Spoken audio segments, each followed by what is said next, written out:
The Zenfone Max Pro M2. It's got a lot going for it, impressive specs, a very 2018 design and a huge battery to boot. But is all of that enough to take on Xiaomi's Redmi Note 6 Pro? Well, today we find out. Hey guys, Ash here from C4 eTech and let's get this comparison started.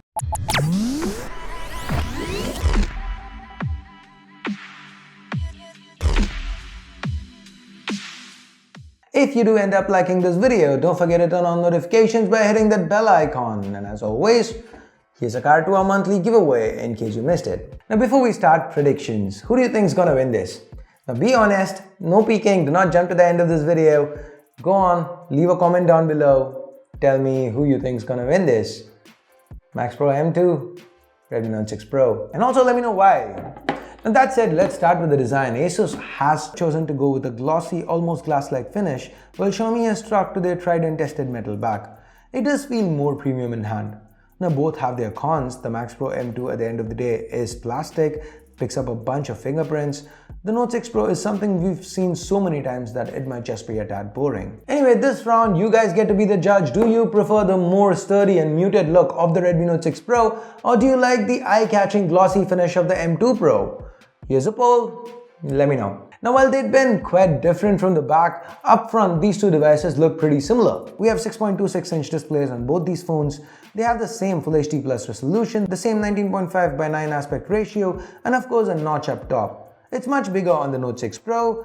That is kinda understandable since Xiaomi had to fit two front-facing cameras in there, but aesthetic-wise, I really like what Asus have done here with a smaller notch on the Max Pro M2. Coming to the displays, they're both pretty good. They even have Gorilla Glass on them for added protection. And while Asus are using Gorilla Glass 6, Xiaomi hasn't mentioned a version, so I'm guessing it's Gorilla Glass 3. On the flip side, the Note 6 Pro can get quite a bit brighter than the M2 Pro, which comes in handy especially while viewing stuff under direct sunlight. With that being said, both these phones are pretty good when it comes to consuming media or browsing through socials, so pick either one up depending on your preferences. You won't be disappointed. So this round 2 ends in a tie. Moving over to the internals, we see that for the first time, one phone finally has a clear advantage. Inside the Max Pro M2, we have the much more powerful Snapdragon 660, while the Redmi Note 6 Pro has to make do with a quite good but not quite as powerful Snapdragon 636. It is not a bad chip per se, but when it comes to demanding scenarios, especially with intensive gaming or heavy multitasking, the 660, despite being underclocked, offers much smoother performance without any random frame drops or hiccups. This is the same underclocked chip that we've seen before on the Realme 2 Pro, and it held up quite well against the newer 636. Of course, both these devices are perfectly adequate when it comes to handling day-to-day tasks. Be it MIUI on the Note 6 Pro or stock Android on the M2, the user interface remains fast and fluid at all times. On the memory front, we've got 464 and 664 versions of the Redmi Note 6 Pro, while the M2 Pro comes in flavors of 3, 4 or 6 gigs of RAM, coupled with 32 or 64 gigs of onboard storage. That's not all though. The 3-card slot on the Zenfone means that you can have dual SIMs plus microSD, while the Note 6 Pro with its hybrid SIM slot forces you to choose between expandable storage or an added SIM card. This means this round's an easy win for the Max Pro M2. With performance done and dusted, let's take a minute to talk about battery life. Xiaomi has always kitted out their Note series with big batteries, and the Note 6 Pro is no exception. We have a 4000 mAh battery inside the Redmi Note 6 Pro that provides really good battery life, but Asus has stepped it up a notch by adding an extra 1000 mAh into the mix. The Max Pro M2 makes full use of that 5000 mAh battery, often lasting me through nearly 2 days. Now the Redmi Note 6 Pro comes quite close. MIUI is pretty frugal with battery, so the Max Pro M2, while theoretically it should be 25% better since it has a 25% higher capacity battery, it is only about 10% better. But that's still pretty insane considering that the M2 is just 8.5mm thick and actually weighs lesser than the Note 6 Pro.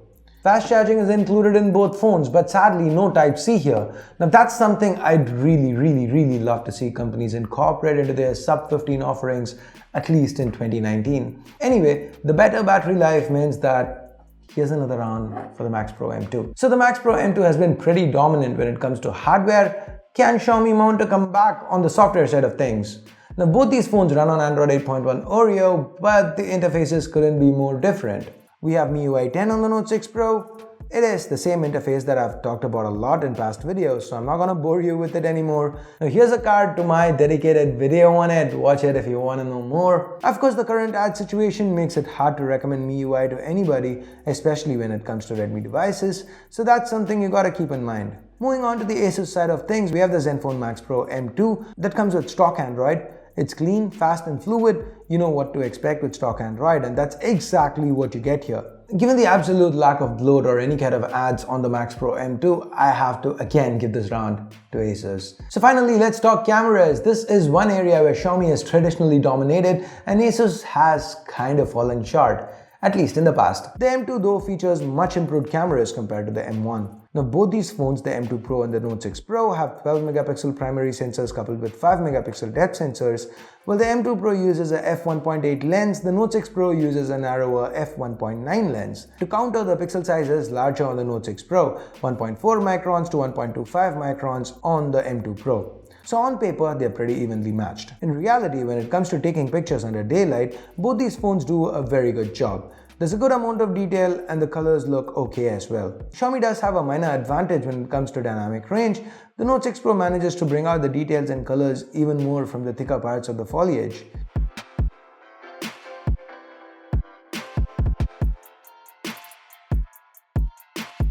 When it comes to low light, both trade blows, with the M2 Pro sometimes winning and other times the Note 6 Pro doing better.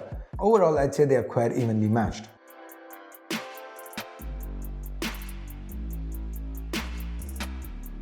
Moving on to videos, the M2 Pro does take a huge lead. 4K 30 FPS is the max it can do, which means it's got much better detail compared to 1080p 30 that the Note 6 Pro does. The footage from Xiaomi is more stable, that's because the Note 6 Pro is using EIS. The M2 Pro has EIS too, but that's only when we bump down the resolution to 1080. As far as rear portraits go, the Note 6 Pro has better edge reduction and more natural colors. And when it comes to selfie portraits, well, Xiaomi wins it by default as Asus is yet to enable that feature on the M2 Pro. That as well as EIS for the selfie cam is supposed to arrive later through a photo. At least that's what the Asus website claims. So how about normal selfies? The 13 megapixel selfie shooter on the M2 Pro pulls ahead on this one. The Note 6 Pro with its dual 20+2 megapixel combination does a good job as well.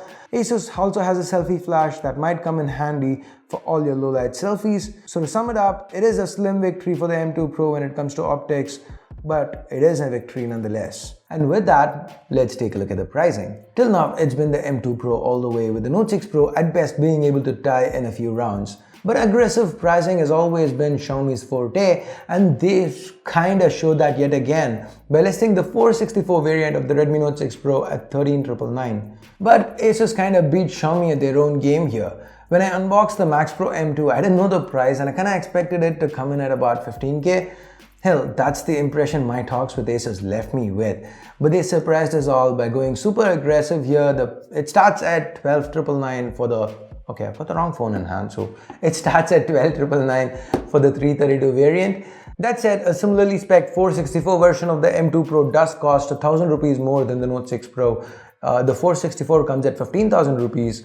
So if you want your best bang for the buck, the 332 M2 Pro should be good. Remember, it comes with a dedicated microSD slot, so you don't have to choose between a second SIM and microSD. But if you want 464, is paying the extra 1K worth it?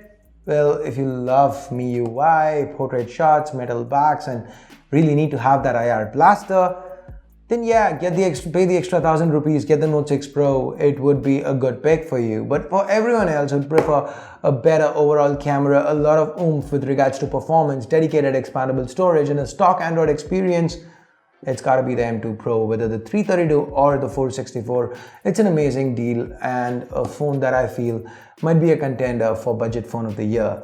Well, we will be doing an awards video soon. C4E awards are coming, so stay tuned for that. And as for this video, I guess I'm done. These are my 2 cents. So was your prediction right at the start? Did you guess this would be my conclusion? Let me know in the comments below. And with that, it is now time I bid you adieu. Please share this video with friends and family if you can. Thumbs up, thumbs down based on what you felt about it. Also subscribe and turn on notifications by hitting that bell icon so that you don't miss out on any of my daily content. So thanks a lot for watching. Till next time, my name's Ash. You've been watching C4E Tech, And I'm signing off for now. You guys have a great day. Bye bye.